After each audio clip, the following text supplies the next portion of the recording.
ikamikas.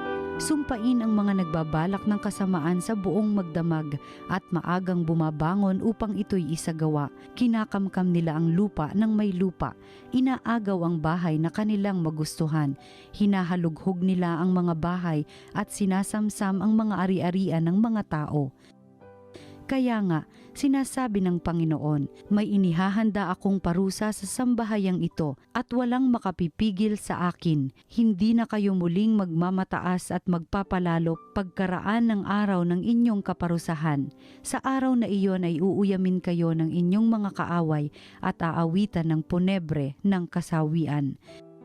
Ganap na kaming nalipol. Inalis na ng Diyos ang lupaing bahagi ng aming sambahayan at ibinigay sa mga bumihag sa amin. Kaya't wala na kayong mamanahing lupa na sa araw na yaoy hahatiin ng Panginoon para sa kanyang mga hinirang. Ang salita ng Diyos.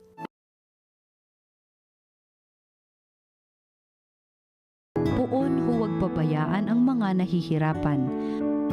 O Panginoong Diyos, bakit ako nilayuan? Sa panahon ng bagabag, bakit nagtatago ikaw? Inaapi ang mahirap ng palalot tampalasan, naway ito ang mahuli sa patibong nilang umang. Poon huwag pabayaan ang mga nahihirapan. Ang masamay naghahambog sa buktot na nilalayon, tinutuya ng masakim, sinusumpa ang Panginoon. Sa kaniyang paghahambog, ganito ang kanyang bulong. Hindi ako papansinin nitong Diyos na huhukom, ganito ang iniisip sa tuwina niyong buhong. Poon huwag pabayaan ang mga nahihirapan. Sinungaling magsalita, lapastang at mapagbanta, at masakit kung mangusap, masama ang kanyang dila. Sa liblib ay nangungubli, nag-aabang at ang nasay, patayin ang walang salat, walang malay na nilikha. Poon huwag pabayaan ang mga nahihirapan. Kita mo ang nalulungkot pati na ang nagdurusa, ika'y laging nakahanda sa pagtulong sa kanila. Ang wala nang maasahan ay sa iyo nagpupunta, pagkat di ka nagkakait ng tulong mo sa kanila. Poon huwag pabayaan ang mga nahihirapan. Ang mabuting balita ng Panginoon ayon kay San Mateo. Noong panahong iyon, umalis ang mga Pariseyo at nag-usap-usap kung paano ipapapatay si Jesus. Alam ito ni Jesus, kaya't umalis siya roon. Maraming sumunod sa kanya at pinagaling niya ang lahat ng may sakit. Ngunit mahigpit niyang ipinagbilin sa kanila na huwag ipamamalita ang tungkol sa kanya. Nangyari ito upang matupad ang sinabi ni Propeta Isaías. Naririto ang lingkod ko na ako rin ang humirang, minamahal ko ng labis, lubos kong kinalulugdan. Ang banal kong espiritu sa kanya ay ibibigay, sa lahat ng mga bansa ibabadhay katarungan. Hindi siya makikipagtalo, mahinahon kung mangusap. Ang tinig niya sa lansangay, tinig lamang na paanas. Hindi niya puputulin yaong tambong nakahapay. Ni hindi rin papatayin ang umaandap na ilawan hanggang itong katarungay mapagtagumpay niyang ganap at ang pag-asa ng tao sa kanya ay ilalagak. Ang mabuting balita ng Panginoon.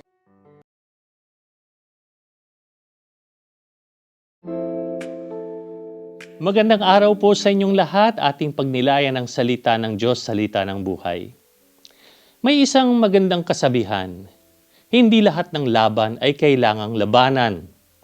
Sa Ebanghelyo ngayon, narinig natin na nagplano na ang mga Pariseyo kung paano ipapapatay si Jesus. Isipin niyo yun, no? Wala namang ginawang masama si Jesus.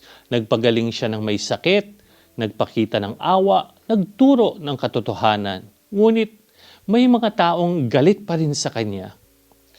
Ano kaya ang ginawa ni Jesus? Hindi siya nakipagsigawan, hindi siya gumanti, hindi siya gumawa ng kampanya laban sa mga Pariseyo, hindi rin siya nagtipon ng mga tao para siraan sila. Napakasimple ng sinabi ng Ebanghelyo. Nang malaman nito ni Jesus, umalis siya roon. Umiwas siya.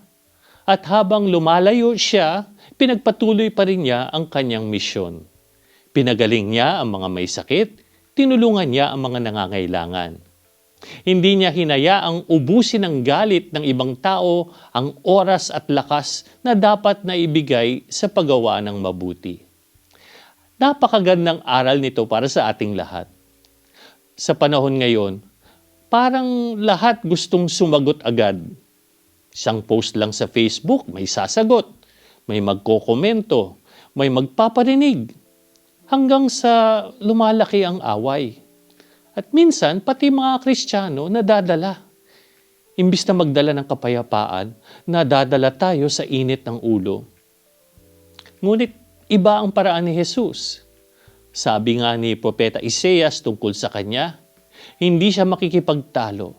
Hindi niya puputulin ang tambong nakahapay. Ni papatayin ang liwanag na andap-andap. Ang tunay na lakas ay hindi laging nasa pagsagot. Minsan, ang tunay na lakas ay nasa pagpipigil ng sarili. Kaya anong punto para sa atin ngayon?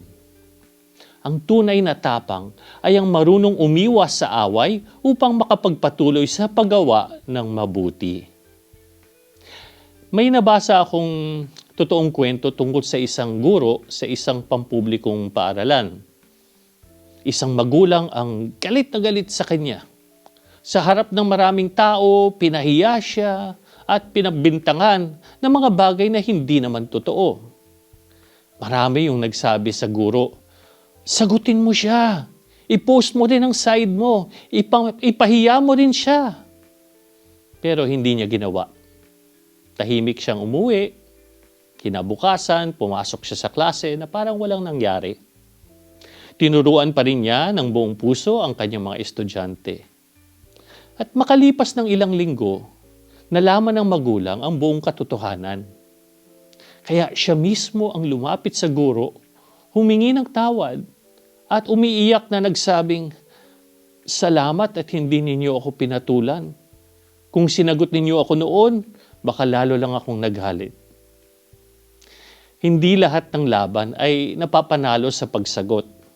May mga laban na napapanalo sa katahimikan, kababaang loob, at pagpapatuloy sa paggawa ng mabuti. Mga minamahal na kapatid, hindi natin mababago ang isip ng lahat ng taong ayaw sa atin. Pero maaari nating piliin kung paano tayo tutugon sa kanila. Kapag pinili nating gumanti, lalo lamang lalaki ang apoy. Kapag pinili nating magmahal, umiwas sa walang saysay na alitan at ipagpatuloy ang paggawa ng mabuti, unti-unting natutunaw ang tigas ng puso ng tao. Huwag nating hayaang nakawin ng galit ng iba ang kapayapaang ibinibigay sa atin ni Kristo. Kaya magandang tanungin natin sa ating sarili, sino ang taong patuloy na kumukuha ng aking kapayapaan? At paano ako inaanyayahan ni Jesus na tumugon, hindi sa galit, kundi sa mahinahong pagpipigil at sa pagpapatuloy sa paggawa ng mabuti.